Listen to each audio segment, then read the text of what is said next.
Marcos 4, del 1 en adelante. Otra vez comenzó Jesús a enseñar junto al mar, y se reunió alrededor de él mucha gente, tanto que entrando en una barca, se sentó en ella en el mar. Y toda la gente estaba en tierra junto al mar, y les enseñaba por parábolas muchas cosas. Y le decía en su doctrina: oíd aquí, el sembrador salió a sembrar, y al sembrar aconteció que una parte cayó junto al camino, y vinieron las aves del cielo y la comieron. Otra parte cayó en pedregales, donde no tenía mucha tierra, y brotó pronto, porque no tenía profundidad de tierra. Pero salido el sol se quemó, y porque no tenía raíz se secó. Otra parte cayó entre espinos, y los espinos crecieron y la ahogaron, y no dio fruto.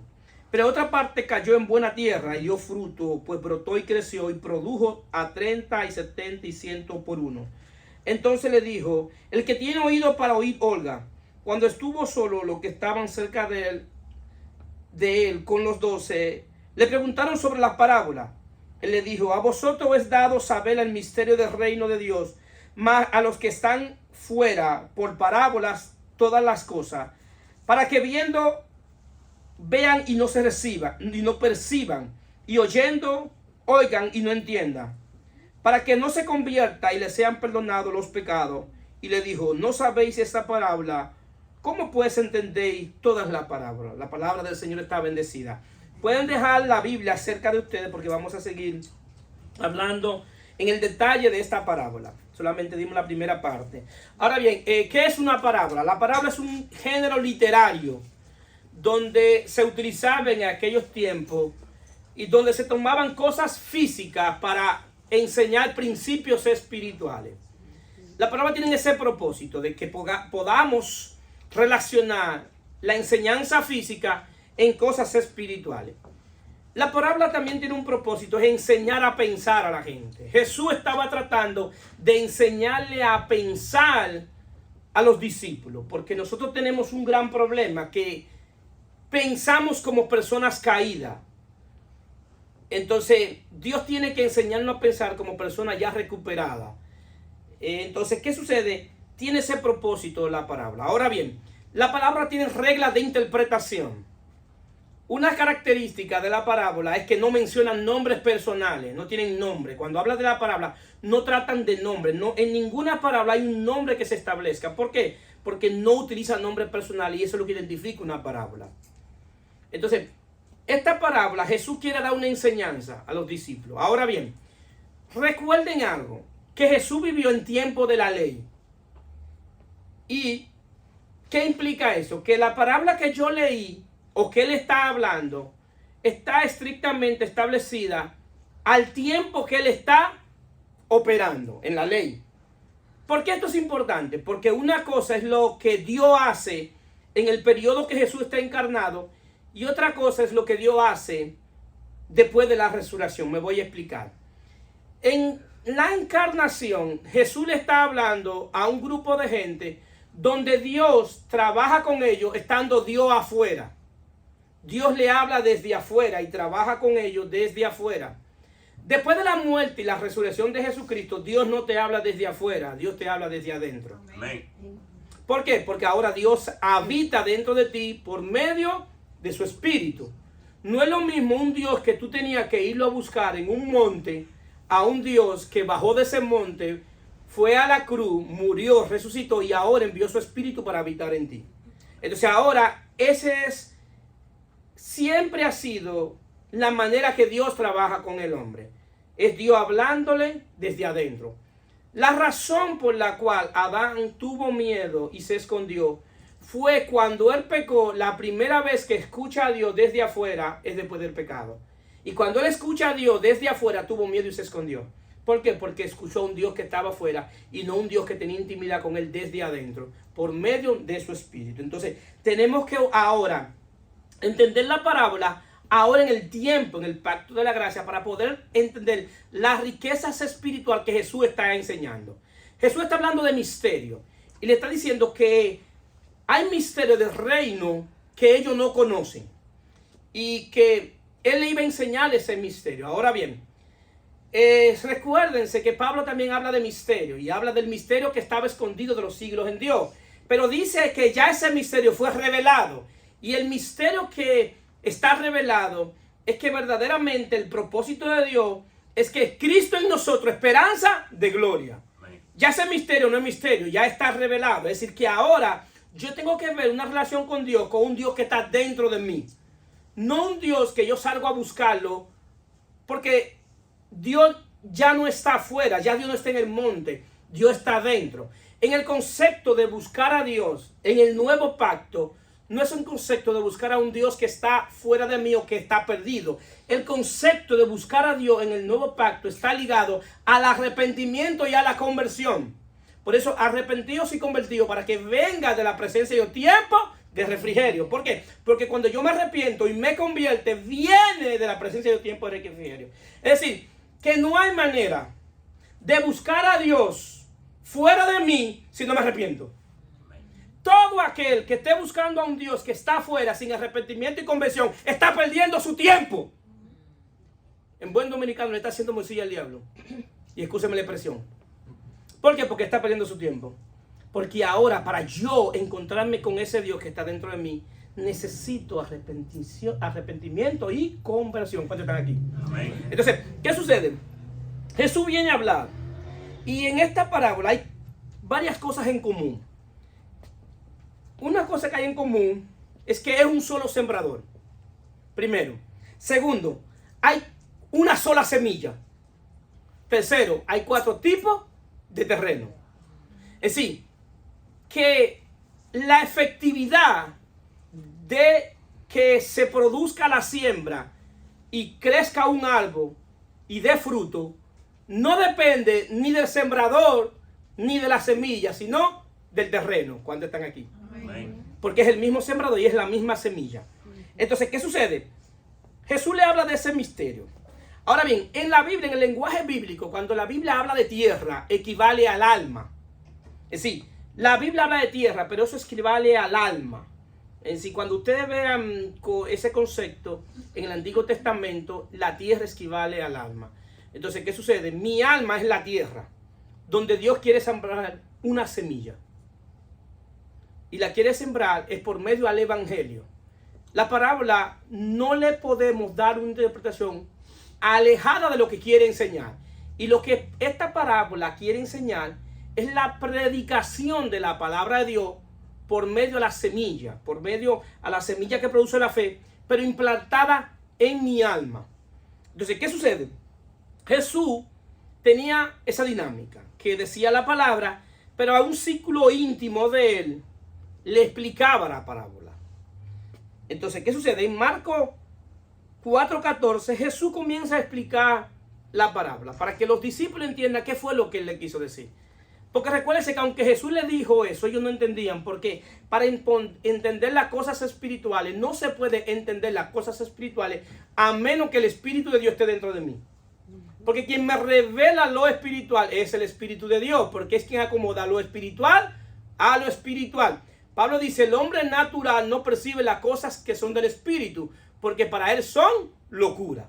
Entonces, ¿qué yo necesito? Que el Espíritu de Dios esté en mí, para que el que inspiró la Sagrada Escritura me dé entendimiento de lo que está diciendo. Por eso Jesús habla de oír y entender. Porque tú puedes oír, pero si no entiendes, equivale a no haber oído. La idea es que tú oiga y pueda entender. Entonces, quien te da entendimiento es el Espíritu de Dios.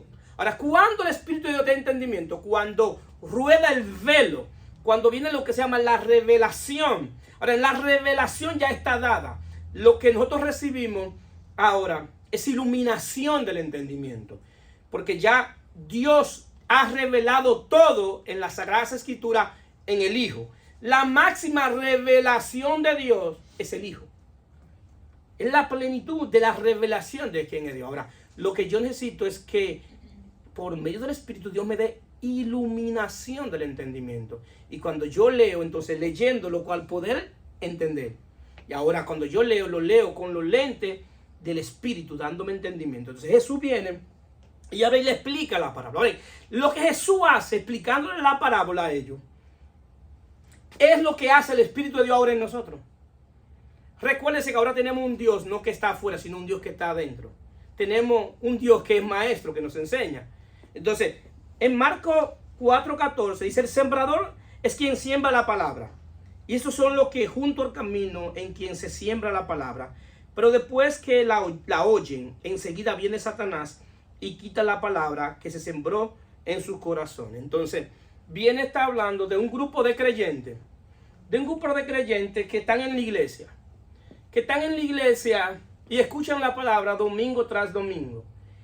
Y esas palabras ellos las reciben, pero a medida que va pasando la semana, Satanás viene como un ladrón y les roba la palabra.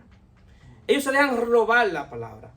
¿Cuál es lo maravilloso de la palabra de Dios? Que en la palabra de Dios están todas las promesas de Dios para sus hijos. Y dice la palabra que todas las promesas de Dios son sí, amén en Cristo Jesús. Es decir, que ahora la palabra de Dios, cuando yo la recibo aquí, debe hacer un efecto de mí allá afuera. Nosotros muchas veces estamos aquí adorando, bendiciendo y glorificando el nombre de nuestro Señor y Salvador Jesucristo, lo cual es bueno porque es parte de lo que es nuestra devoción. Ahora bien, pero cuando salimos de aquí, ¿cuántos de nosotros continúa con ese nivel de adoración y de exaltación a Dios? ¿Cuántos de nosotros decimos verdaderamente allá con nuestro comportamiento que verdaderamente Cristo habita en nosotros? ¿Por qué? Porque la adoración no es cantar, la adoración es un estilo de vida. Y no tiene que ver con algo que yo hago en la iglesia, tiene que ver con algo que yo hago 24/7. Eso es adoración. La adoración está ligado a la obediencia. Está ligado a la obediencia. En el antiguo pacto estaba ligado a los sacrificios, pero los sacrificios estaban ligados a la obediencia de lo que Dios pedía. Entonces ahora en el nuevo pacto, mi adoración equivale a obediencia.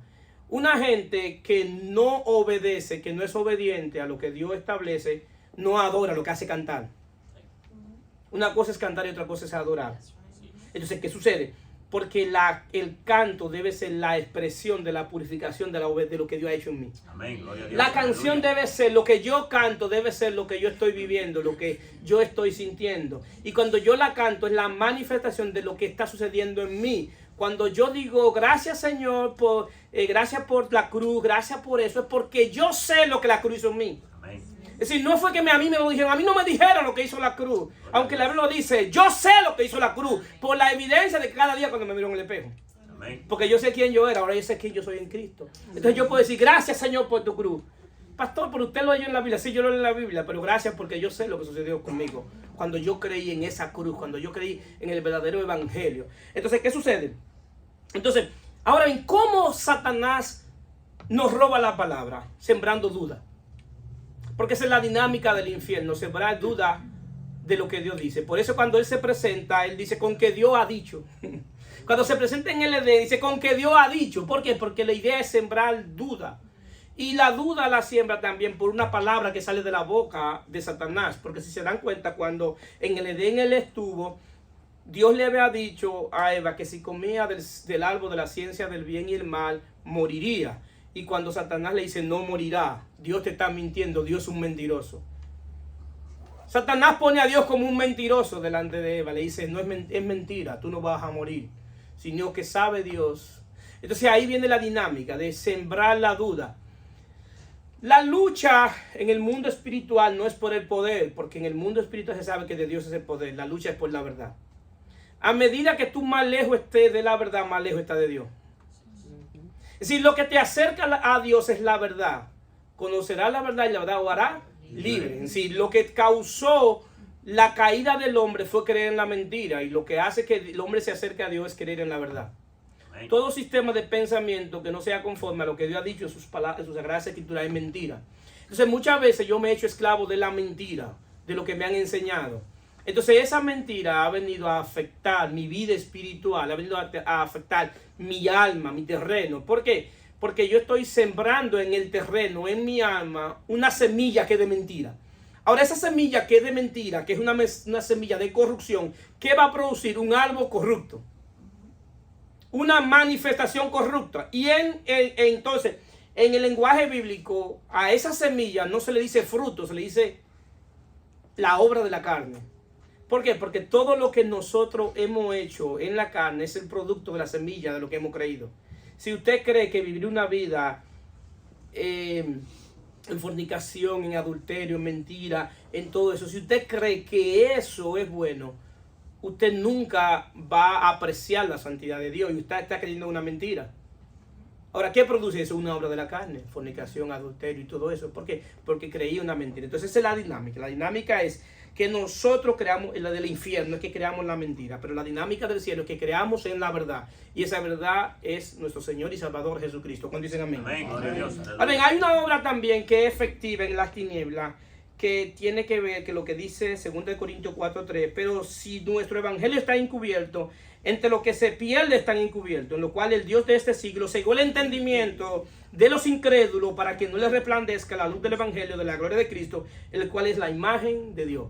Es decir, vemos entonces aquí lo que dice Pablo, que el enemigo cega el entendimiento.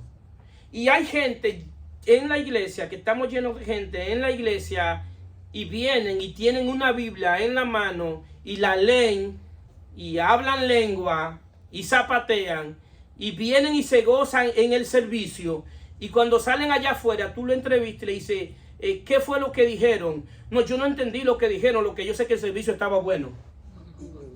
Usted perdió su tiempo. Usted perdió su tiempo. Porque aquí usted no viene a que tenga un servicio bueno, usted viene aquí a ser entrenado por la palabra de Dios. Amén. Y gloria a Dios que el servicio se dé bueno, porque queremos que el servicio se dé bueno. Pero eso no es la dinámica. La dinámica no es que el servicio se dé bueno, porque muchas veces la gente cataloga el servicio que está bueno por lo emocional. Aunque le hayan dicho 10,000 mentiras, aunque le hayan profetizado 15,000 mentiras, ellos salen allá con una mentira. Pero eso no lo sostiene para la vida diaria. ¿Por qué? Porque lo que ellos creyeron provino de la mentira. Entonces de eso es que está hablando. Y Satanás le cega el entendimiento y no entienden la palabra de Dios. Y al no entender la palabra de Dios no tienen respuesta a las situaciones de la vida, porque no han creído verdaderamente en la verdad. Entonces eso es lo que ha sucedido con ese tipo de gente. Pero bendito sea Dios en Cristo, que ahora en Cristo Jesús Dios nos ha dado su Espíritu. ¿Para qué? Para liberar nuestro entendimiento. Y el propósito de liberar nuestro entendimiento es que nosotros veamos la gloria de Cristo. Veamos su gloria. Pastor, usted me está diciendo entonces que el entendimiento que Dios me va a dar es para que yo vea la gloria de Cristo en abundancia. No, no es eso lo que está diciendo. Yo voy a ver la gloria de Cristo en abundancia, en escasez, en problemas, en dificultad, en cosas que yo no entiendo, en enfermedad, en diferentes momentos. Yo voy a ver la gloria de Cristo en ese momento. Pastor, ¿y cómo es posible? Es posible verla porque cuando tú te des cuenta lo que dice la palabra de Dios, que los que aman a Dios, todo obra para bien cuando es conforme con lo que son llamados conforme a su propósito. Aún la bancarrota, aún el despido del trabajo, aún lo que te haya pasado en el trabajo, tú vas a decir, esto va a obrar para bien. Yo no sé cómo, pero va a obrar para bien. Amén. Y ahí tú vas a estar viendo la gloria de Cristo en medio de la dificultad. Amén. En medio de la enfermedad, en medio del problema. En medio de la bancarrota, en medio de todo lo que te puede pasar, tú vas a ver la gloria de Cristo. Amén, gloria a Dios. Vas a ver la gloria de Cristo, porque tú vas a ver a Él en medio de esa situación. Y muchas veces tú vas a ver que lo que te está pasando, aunque tú no lo entiendas, Dios está orando. Tú no lo entiendes y no te voy a pedir que lo entiendas, pero en el tiempo tú lo vas a entender. Amén. Tú vas a entender por qué sucedió. Amén. Tú vas a entender que lo mejor que te pudo pasar es eso que tú crees que es una tragedia. Porque con lo que te está pasando es que tú puedes ver la mano del Dios que tú le sirves. Bendito sea su nombre. Den un aplauso a Cristo.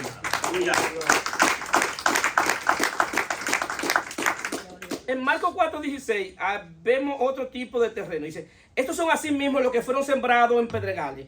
Los que cuando han oído la palabra, al momento la reciben con gozo, pero no tienen raíz en sí, sino que son de corta duración, porque cuando viene la tribulación o la persecución por causa de la palabra, luego tropiezan. Aquí vemos otro tipo de terreno. Estamos viendo otro tipo de alma. ¿Cuál es la característica de esta alma? Que está llena de temores. Que está llena de temores. Y el temor es el resultado de la caída.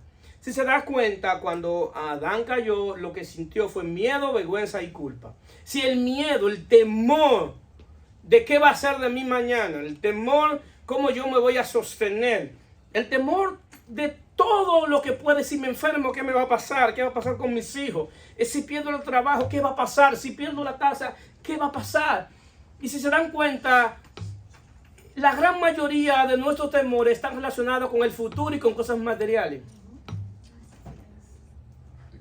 Y el temor viene es porque no hemos entendido el amor de Dios. No hemos entendido el amor de Dios. No hemos entendido que de tal manera amó Dios al mundo que ha dado a su único Hijo para todo que en Él crea no se pierda, mas tenga vida eterna. Amén. Y la manera que Dios quita ese temor por causa del pecado es manifestándote tu amor por nosotros. Porque la palabra dice en 1 Juan 4:18, en el amor no hay temor, sino que el perfecto amor echa fuera todo el temor, porque el que teme lleva así castigo, de donde el que teme no ha sido perfeccionado en el amor. Nosotros tenemos que comenzar a trabajar la perfección del amor. Todo lo que sucede en la vida espiritual debe ser entrenado, debe ser perfeccionado. El amor se perfecciona. Y nosotros no estamos entrenados en el amor. Dese cuenta que nosotros amamos como una respuesta a lo que la gente, a lo que hemos recibido de la gente. Si lo hemos recibido bueno, comenzamos malo porque estamos recibiendo cosas buenas, pero no siempre vamos a recibir cosas buenas, porque aún de quien yo reciba cosas malas, Dios me manda que lo ame. Entonces, en esa persona que yo he recibido cosas malas, yo necesito amarla. Y mi respuesta a eso que yo recibí mal de esa persona es extender la gracia de Dios hacia esa persona. Y darle lo que él, no darle lo que él merece, porque quizás él merece que yo lo trate mal, pero lo que yo debo darle es gracia, paciencia y misericordia. Amén. Entonces yo voy perfeccionando el amor de Dios. Y el amor se manifiesta dando, aunque la gente no se lo merezca. Sí, esa es la manifestación del amor de Dios, dando. Sí, el Padre dio a su Hijo, el Hijo dio al Espíritu Santo y el Espíritu Santo da dones y ministerios. Es decir, que en la Trinidad se manifiesta el amor dando. Es decir, que yo debo manifestar extendiendo mi mano a aquella gente aunque no se la merezca. Porque así yo perfecciono el amor de Dios. Y yo tengo que, y todos, no yo, todos tenemos que trabajar el amor. Es decir, y el amor no es darle la respuesta, la respuesta o lo que ellos se merecen. Y Dios es que hace eso. La gracia de Dios es tan maravillosa porque como nosotros éramos prófugos de la justicia del cielo y como el temor es por causa de la caída, en Romanos 5 dice, justificados pues por la fe tenemos paz para con Dios por medio de nuestro Señor y Salvador Jesucristo. Es decir, que ya nosotros tenemos paz, es decir, ya no debemos sentir temor. ¿Por qué? Porque lo que es la justificación de la fe, yo tengo paz de esta manera. Yo tengo paz con Dios, yo tengo la paz de Dios y tengo la paz con los demás. Si se dan cuenta, esa paz es lo que se llama la gracia vertical y la gracia horizontal. ¿Qué hace eso? Que la gracia que yo recibí de Dios hace que yo tenga la paz de Dios. Pero cuando yo tengo paz con Dios, tengo paz con los demás. Hermano, cuando ustedes conozcan a una gente que está peleando y vive peleando con todo el mundo, no tiene paz con Dios. No. Es enemigo de Dios. Porque la paz de Dios produce paz con los demás. Si yo tengo la paz de Dios, es natural que yo tenga paz con los demás. Yo no me estoy peleando con los demás. Pero esa paz no es mía, esa es la paz de Dios en mí. Amén. Y aunque Dios se presenta en el antiguo pacto como un Dios de guerra, en el nuevo pacto se presenta como un Dios de paz. Amén. Que le da paz a sus hijos por medio a la justificación por la fe, que Dios me declara libre de culpa, no por algo que yo hice, sino por algo que hizo Cristo por mí. Amén. Entonces en ese momento yo comienzo a tener paz. Por eso que un matrimonio cuando es cristiano y los dos han sido justificados, se va a notar de que ese matrimonio cada día más va disminuyendo el nivel de los pleitos. ¿Por qué? Porque los dos tienen paz. Y hace que lo que me está haciendo, lo que hace mi esposa, no me va a alterar todo el tiempo. Va a ser que como yo tengo paz, nada de lo que venga afuera es más poderoso que lo que yo tengo dentro. ¿Cuántos están aquí? Dice, Jesús una vez le preguntaron, y Jesús dice, ¿de dónde viene la guerra? ¿De dónde vienen los conflictos? Jesús dijo, de adentro. De adentro. Si la razón que los conflictos vienen es de adentro. Los conflictos de la gente no es por algo que está afuera, es por algo que está adentro. Entonces, ¿qué sucede? ¿Por qué? Porque esa tierra, lo que ha sido sembrado, ha sido sembrado con dinamita. Y por eso explota. Porque lo que nos sembraron fue dinamita. En esa alma, en esa tierra. Entonces, ¿qué sucede? Entonces, ahora dice que el amor de Dios ha sido derramado en vuestros corazones por el Espíritu Santo que nos fue dado. Si algo debe quitarnos todo temor y darnos tranquilidad es saber que Dios me ama. Amén. Si eso hace que tú duermas tranquilo, Eso hace que tú duermas en paz porque tú sabes que el creador del mundo, el legislador de este mundo, el que todo lo puede, que no hay nadie más grande que Él, no hay nadie que pueda con Él, no hay nadie que pueda mantenerse de pie delante de tu presencia. Ese que dice a los vientos, calla y callan, ese que hace todo, que en su presencia hasta los montes tiemblan, te ama. Amén. Yo no sé si eso significa algo para ti, pero para mí significa mucho.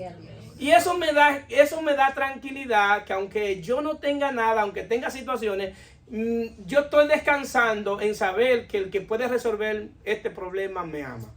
Amén. Me ama de tal manera que ahora yo puedo decirle Abba, Padre, papito lindo. Es una expresión, cuando habla Abba, es una palabra aramea que simboliza lo que tienen su papá, que le dicen papi, papito. Y así, entonces que tienen una intimidad con su padre, saben conquistar a su padre cuando quieren algo.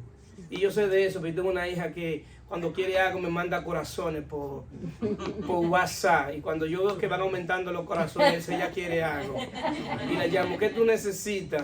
Me dice, ¿cómo tú sabes algo que yo necesito?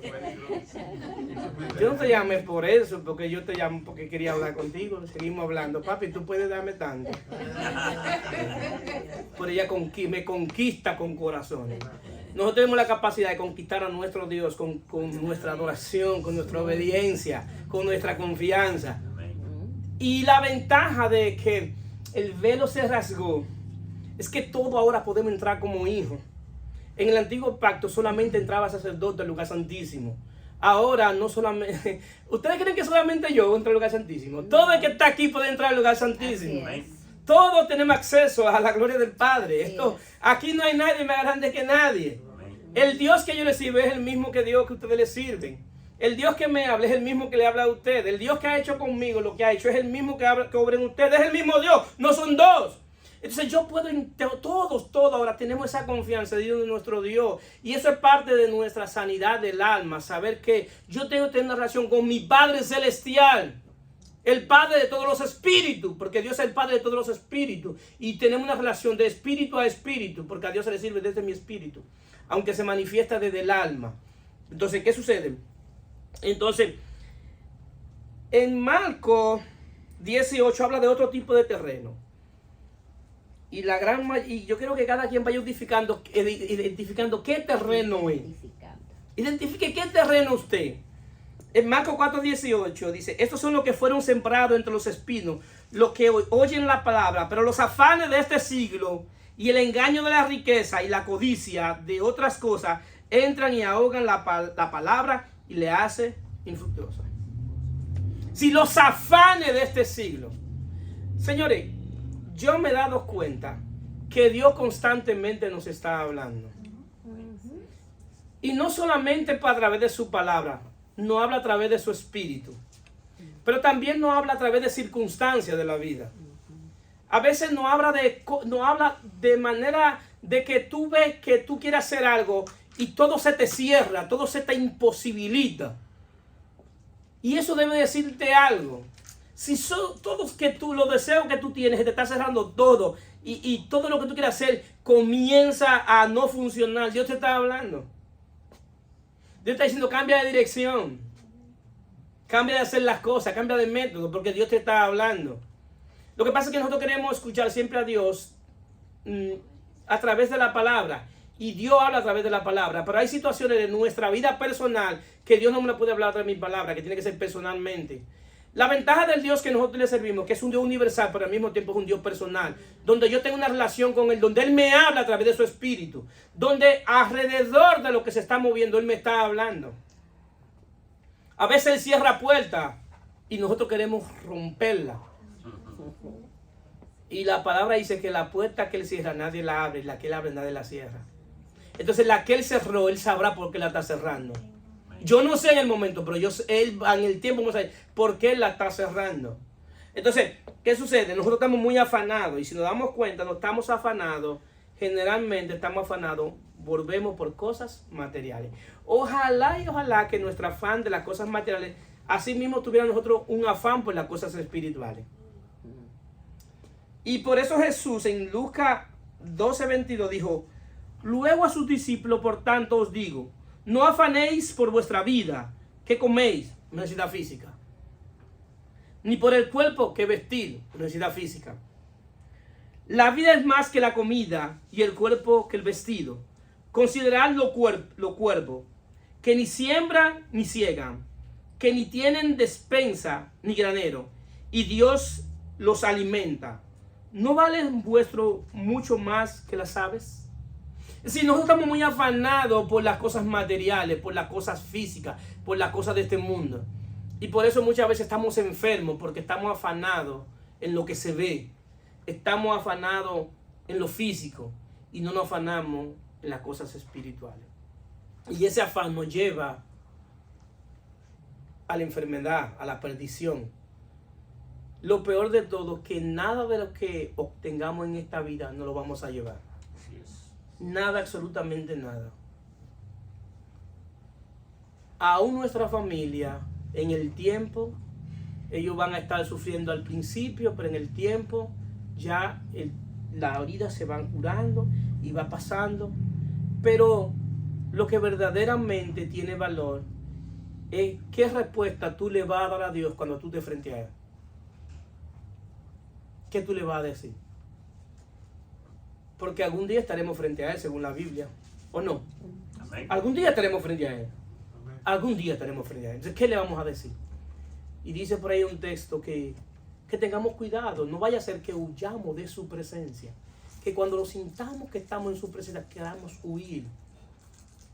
¿Por qué? Porque vivimos en esta vida, en la tierra, y nunca le servimos verdaderamente como se le sirve a Dios. Estamos afanados por todas estas cosas, por todo esto que se destruye con el uso. Todos los afanes de nuestra vida es por cosas que se destruyen con el uso. Y verdaderamente, Colosenses 3 dice, poner la mirada en las cosas de arriba, donde está Cristo sentado. Eso es verdaderamente lo que tiene valor, poner la mirada en Él. Entonces, ¿qué sucede? Hay una recomendación que Jesús le da a aquella gente que están afanada. Y esta recomendación que Dios le da está en Mateo 6:33. Mas buscad primeramente el reino de Dios y su justicia, y todas las cosas serán añadidas. Los afanes de esta vida, por lo que tú tienes afán, la fórmula que Jesús da es simple para obtener lo que tú estás buscando. Es buscar el reino. Tú estás afanado en la comida, en la ropa, en el trabajo, en el carro, en la casa. ¿Cómo entonces la fórmula? La fórmula es que todo eso que tú tienes afán, busca el reino de Dios. Que eso de lo que tú tienes afán, Dios te lo va a añadir. Dios te va a dar la sabiduría, la inteligencia. Te va a dar la salud para que trabajes. Te va a dar las herramientas para que eso llegue. Y una de las cosas que debemos aprender, que si tú eres hijo de Dios y tú le sirves a Dios, tú dependes de Dios. Amén. Dios es nuestro suplidor. Amén. Dios es que nos suple. Y yo sé de eso. Porque una de las cosas que yo he visto en la mano de Dios es que Dios no deja a sus hijos en vergüenza. No hay manera de que un hijo de Dios lo deje pasar en vergüenza. Si el hijo de Dios no mendiga, no anda mendigando. Y excúsame si soy orgulloso, pero los hijos de Dios no andan mendigando porque tienen un padre rico. Amén. Si no tiene que despojar a los otros de lo que tiene, no tiene que manipular a los otros de lo que tiene, por lo que tiene. No quiere quitarle lo poquito que Dios le ha dado a otro. Y lo que Dios le ha dado a otro, bendito sea Dios que le dio a ese hermano. Y lo que Dios le dio a ese otro, aunque yo no lo entienda, puede ser que lo que Dios le dio a ese hermano algún día sea de bendición, lo que Él tiene hasta para mí mismo. Amén. Sí. A veces Dios le da algo a un hermano que ni siquiera es para ese hermano, es para bendecir a otro. Ni siquiera es para ese hermano, ese es el canal que Dios está utilizando para que te llegue a ti. Bendito sea su nombre, bendito sea Cristo. Entonces, Pablo habla en Filipenses 4:6, por nada estéis afanoso, sino sean conocidas vuestras peticiones delante de Dios en toda oración y ruego con acción de gracia. Y la paz de Dios, que sobrepasa todo entendimiento, guardará vuestros corazones y vuestros pensamientos en Cristo Jesús. Amén. Sí, cuando yo tengo el afán, aún por lo que no tengo, debo darle gracias a Dios por lo que no tengo. Así es. Y lo que estoy esperando de Dios, lo que yo estoy esperando de Dios, darle gracias a Dios por orar como que ya lo tengo. Amén. Orarle a Dios y darle gracias a Dios como que ya lo tengo. Eso que yo estoy esperando, yo lo voy a orar como que ya lo tengo. Y dice que la paz de Dios gobernará nuestros pensamientos. ¿Por qué? Porque el afán lo que hace es que controla tus pensamientos. El que está afanoso, ustedes saben, si hemos estado afanados, que el que está afanoso no puede dormir. Se le quita el sueño. ¿Por qué? Porque el asunto es que los pensamientos siguen corriendo. Y tú llegas a la habitación, a tu cama y date cuenta que tú estás pensando en lo que tú vas a hacer el otro día y lo que dejaste de hacer ese día. Y te va el sueño. ¿Qué es lo que te pasa? Que estás afanoso. El afán te está quitando el sueño y el sueño te está desequilibrando y ese desequilibrio te está llevando a una enfermedad. Y por eso hay mucha gente que va a un doctor y le hacen análisis tras análisis y no le encuentran lo que tienen. Y le hacen de todo y no encuentran lo que tienen. Y el doctor le da, lo que le da, el día pasado yo escuché un doctor que psiquiatra, que yo dije, se va a meter en problemas, porque él dice que mucha gente va al cardiólogo y no tiene problema del corazón, lo que tiene afán. Y ese día que tiene afán, el corazón está a millón, porque está afanoso ese día. Pero no porque el corazón tiene problemas, sino que él está afanado. Y el doctor, el cardiólogo, inmediatamente, ¿qué le da? Una pastilla para el corazón, pero él no tiene problema del corazón, es lo que tiene un afán. Es lo que no tiene paz. Y al no tener paz, entonces le da una pastilla para el corazón que le hace efecto en otro órgano. Y así sucesivamente. Y lo hace adicto a esa pastilla. Y cuando ese paciente ve a un psiquiatra, el psiquiatra le dice, el problema tuyo es afán, no es el corazón. Tomen en serio eso. Si el afán no fuera tan importante, la Biblia no hablará tanto de eso. Y hay muchos textos que hablan del afán. Mucho texto y hay recomendaciones para el afán, es orarle al Señor, darle gloria a Dios y acción de gracia, aún por lo poquito que me ha dado. Gracias, Señor, por lo poquito que me ha dado. Gracias, porque aún en lo poquito que tú me has dado es más que lo que yo me merezco. Aún lo poquito que tú me has dado es más de lo que yo me merezco.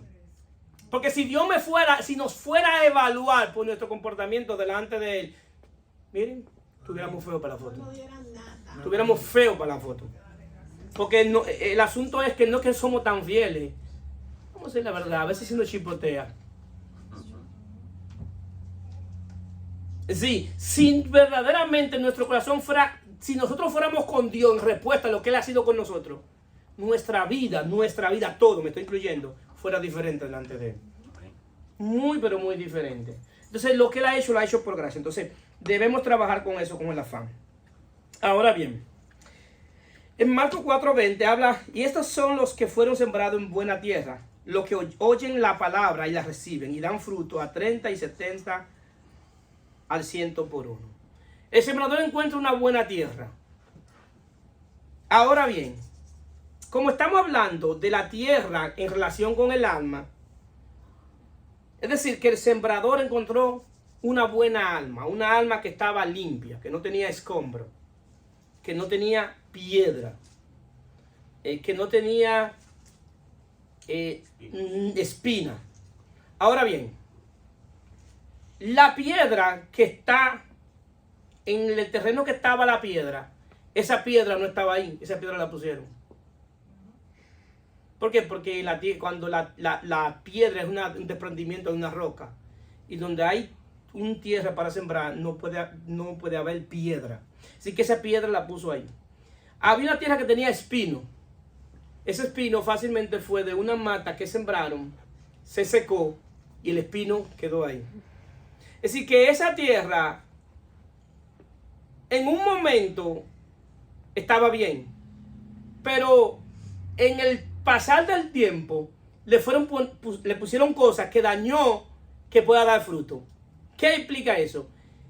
Que cuando nosotros nacemos con una tierra buena. ¿Qué maldad tiene un niño? si el niño no tiene maldad? Un niño actúa como un niño, es ingenuo, es bondadoso, es un niño. Pero cuando va pasando el tiempo, ese niño, su tierra, su alma está siendo dañada por cosas que no pertenecen a la tierra. Y como esa cosa que no pertenecen a la tierra impide que haya un funcionamiento del espíritu, del alma y del cuerpo. ¿Por qué? Porque la expresión de Dios es a través de mi espíritu, para que llegue a mi alma y se manifieste a mi cuerpo. Que se manifiesta a través de mi cuerpo físico. El cuerpo físico manifiesta lo que tú tienes en el alma. Me explico. Entonces esa tierra está dañada. Y de nacimiento, Dios habla con relación al hombre y al pecado. Entonces el sembrador encuentra esa tierra, esa alma buena. Ahora, ¿qué hizo que esa alma estuviera preparada o fuera fértil para recibir la semilla? Génesis 6:5 dice, y vio Jehová que la maldad de los hombres era mucho en la tierra, y todos los designios de los pensamientos del corazón de ellos era el continuo solamente al mal. Y se arrepintió Jehová de haber hecho al hombre en la tierra, y le dolió en el corazón. En el periodo de Dios, antes de mandar a Noé a hacer el arca de Noé, Dios decide acabar con la tierra, con la creación, y establece el arca de Noé para salvar a la familia de Noé. El arca de Noé es tipo y sombra de Cristo, es el arca de salvación. Ahora bien, después que ellos salen del arca, que pasa el diluvio, que pasa del arca, que salen del arca, mira lo que dice Dios. Génesis 8:21. Y percibió Jehová olor grato, y dijo Jehová en su corazón, no volveré más a maldecir la tierra por causa del hombre, porque el intento del corazón del hombre es malo desde su juventud, ni volveré más a destruir todos los seres vivientes como he hecho. Dios, por causa del pecado, destruyó todo lo que había creado. Pero cuando él ve que los que estaban en el arca salieron, ¿qué pasó con ellos? Siguieron su pensamiento continuo al mal. Dios nos está diciendo, el problema de la maldad, del pecado, de la tierra, no está afuera, está dentro del hombre. Y yo no resuelvo nada destruyendo lo que está afuera. La manera de yo resolver el problema es destruyendo al hombre. Y la manera que Dios destruye al hombre es lo que hizo con Jesús en la cruz. ¿Por qué? Porque lo que Jesús en la cruz, lo que Dios estaba destruyendo era la vieja creación en Adán. Todo lo que pertenecía a la raza humana estaba siendo destruido en la cruz. Porque Jesús era el representante de la raza humana. Representaba la raza humana completa. Para Dios, Dios destruyó al viejo hombre. A tal manera que cargó toda su ira sobre el viejo hombre. ¿Para qué? Para que en la resurrección aparezca un nuevo hombre, que es la nueva creación en Cristo Jesús. ¿Cuántos están entendiendo? Amén. Todos nosotros hemos venido a Cristo Jesús y hemos creído en Él. Pero hay un problema, que nosotros hemos sido salvos, pero todavía en nuestra alma y en nuestro cuerpo todavía queda el residuo del pecado. Quedan comportamientos que no es conforme a la vida que hemos recibido. El sembrador está sembrando una semilla. ¿Usted quiere saber qué tipo de semilla que él está hablando? Es la semilla de la vida. La semilla de la nueva vida en Cristo. Esa es la semilla que es sembrada, que es implantada. Para Dios salvarnos, tiene que salvar 3 áreas de nuestro cuerpo, de nuestro ser. Dios tiene que salvar mi espíritu, mi alma y mi cuerpo. El día que fuimos salvos porque recibimos el Espíritu de Dios en nuestro espíritu. Tito 3:5 dice, nos salvó no por obra de justicia que nosotros hubiésemos hecho, sino por su misericordia, por el lavamiento de la regeneración y la renovación por el Espíritu Santo. Es decir, que el concepto de lo que es salvación es cuando el Espíritu Santo viene a morar en mi espíritu. Entonces, Dios salvó mi espíritu. Ahora, ¿qué Dios necesita salvar para conseguir o completar la salvación? Necesita salvar mi alma. Mi alma fue salva y está siendo salvada. ¿Por qué? Porque en mi alma todavía está el residuo de los pecados de la vieja vida que yo tenía. ¿cuántos de nosotros todavía pensamos como cuando no éramos cristianos? Y hacemos cosas todavía que la hacemos no conforme a la nueva vida en Cristo. ¿Cuántos me están entendiendo? ¿Por qué? Porque mi alma fue salvada y está siendo salvada. Entonces ahora Dios necesita sembrar una semilla. Pero la semilla, por eso le expliqué en la parábola, ajustándola a la gracia, la semilla que Dios va a sembrar no está afuera. La semilla está en mi espíritu. Y debe ser sembrada en la tierra. ¿Cuál es mi tierra? Mi alma. ¿Cuántos están entendiendo? Sí, Dios depositó su vida en mi espíritu. Por eso dice, y nos dio vida cuando estábamos muertos en delito y pecado. Sembró una semilla en mi espíritu. Ahora esa semilla que sembró en mi espíritu ahora debe ser sembrada en mi alma como terreno. ¿Para qué? Para que se manifieste lo que está sembrado desde mi espíritu. Entonces, ¿cuál es el problema? Que ahora nosotros desde nuestra alma estamos poniendo resistencia a la semilla que tenemos en el espíritu. ¿Por qué? Porque muchas veces mi alma tiene escombros que no pertenecen a ella. Mi alma muchas veces tiene falta de perdón, que es un escombro que está en ella. Mi alma tiene raíz de amargura, que es un escombro que está en ella. Mi alma tiene mentira. Mi alma está inconforme. Mi alma tiene queja. Mi alma tiene maledicencia. Mi alma tiene malapalabrería. Mi alma tiene falta de fe. Todo eso es un escombro que está en el terreno que impide que la semilla sea sembrada y dé fruto. El terreno que era bueno porque alguien lo limpió. Porque alguien no lo contaminó. Porque una de las cosas más difíciles para trabajar en la condición de nuestra alma no es el pecado. No es el pecado. ¿Por qué? Porque si tú naciste con Cristo y moriste a ti y naciste ya, Pablo dice, ¿perseveraremos en el pecado para que la gracia abunde? En ninguna manera. ¿O no sabéis que los que hemos muerto hemos sido crucificados juntamente con Cristo para que andemos en nueva vida? Si tú naciste de nuevo, el problema tuyo no debe ser el pecado. El gran problema de los cristianos, muchas veces nacidos de nuevo, es el orgullo. Es el orgullo. ¿Por qué? Porque estamos en el camino de Dios y estamos llenos de orgullo, de lo que obtenemos, de lo que conseguimos, de lo que hemos logrado. Y estamos orgullosos. Y ese orgullo hace que no nos humillemos. Que no nos humillemos reconociendo que solamente de Dios es el poder y que lo que somos es por su gracia. Amén. Entonces, ¿qué sucede? La manera de salvar el alma, quien la explica es Pedro. Y Pedro habla de la salvación del alma. Y esto es importante porque Pedro dice, primera de Pedro 1:22, habiendo purificado vuestra alma por la obediencia a la verdad mediante el Espíritu para el amor fraternal no fingido, amaos unos a los otros entrañablemente de corazón puro, siendo renacido no de simiente corruptible, sino de incorruptible, por la palabra de Dios que vive y permanece para siempre. Porque toda carne es como hierba, y toda gloria del hombre es como la flor de la hierba. La hierba se seca y la flor se cae, mas la palabra del Señor permanece para siempre.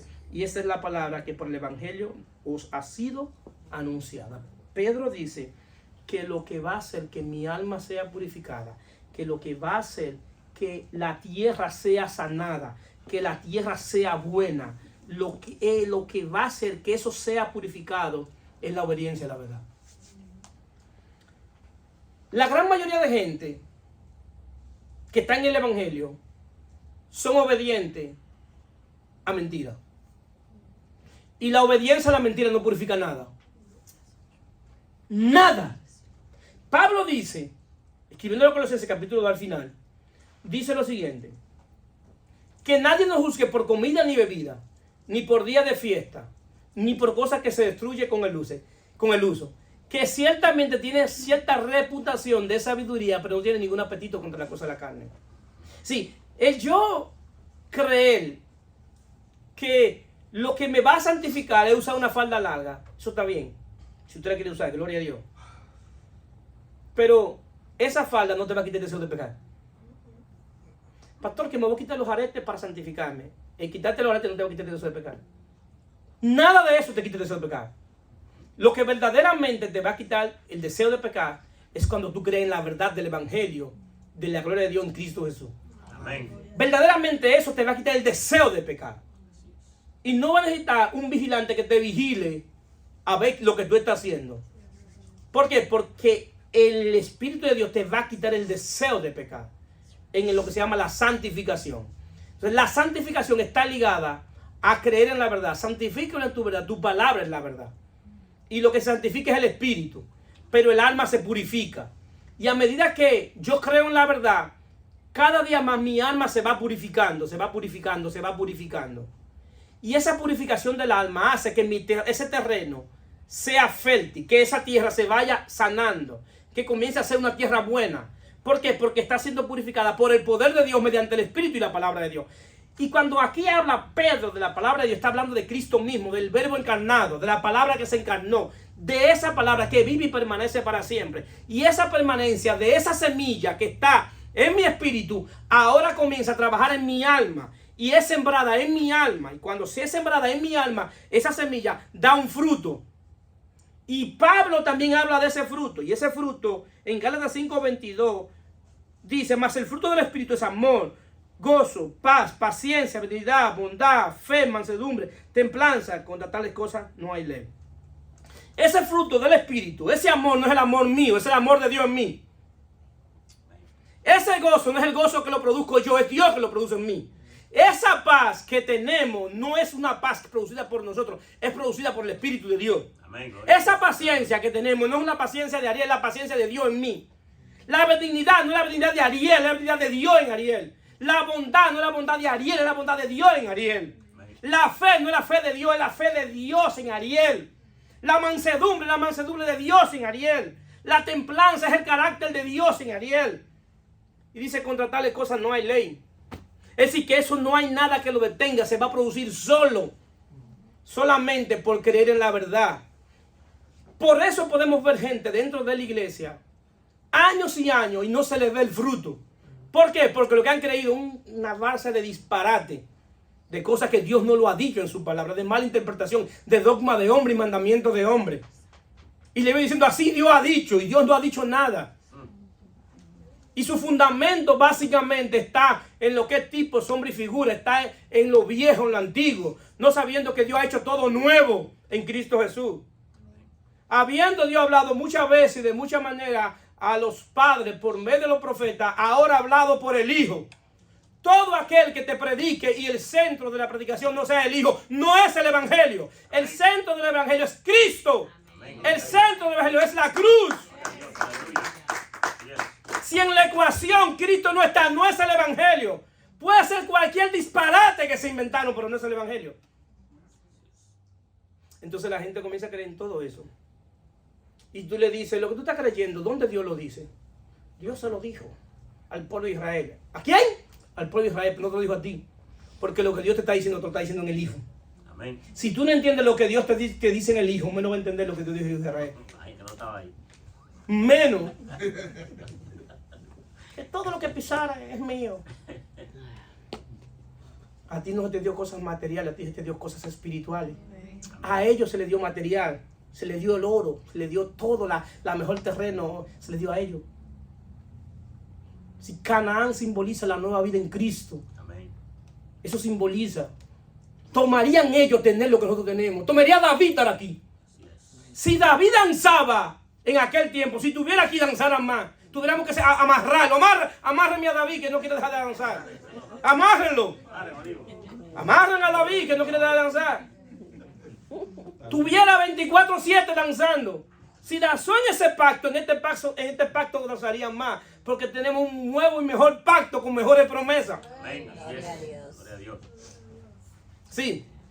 Si Salomón, que fue sabio, todo el que está en Cristo es más sabio que Salomón. Lo voy a repetir. Todo el que está en Cristo es más sabio que Salomón. Amén. Porque en Cristo está escondido todos los tesoros de la sabiduría. Amén. Salomón debería estar sentado aquí cogiendo un curso de sabiduría con nosotros. Bendito sea su nombre. Amén. Pero que Cristo es más sabio que Salomón. La sabiduría de Dios está en Cristo y está escondida. Amén. Pero ahora usted está en Cristo. Es decir, que en la vida de Cristo tiene la sabiduría de Salomón. Más sabio que Salomón. A Salomón podemos enseñarle sabiduría. ¿Se dan cuenta del entendimiento que tenemos? Amén. Que a veces estamos en el Evangelio y lo que tenemos es un entendimiento menos cero. Ni siquiera uno, menos cero. ¿Por qué? Porque no hemos entendido el verdadero Evangelio. Ahora, pero la respuesta de Dios para todo aquello que ya identificaron su terreno. ¿Cuántos han identificado el terreno que tienen? Amén. Aquí hay una respuesta de Dios para aquellos terrenos que se identificaron. Dice, si se humillara mi pueblo, sobre el cual mi nombre es invocado, y orare y buscare mi rostro, y se convirtieran de sus malos caminos, entonces yo iré desde los cielos y perdonaré su pecado y sanaré su tierra. ¿Tú quieres que Dios sane tu alma? Es bien sencillo. Vamos a arrepentirnos y a convertirnos a Él.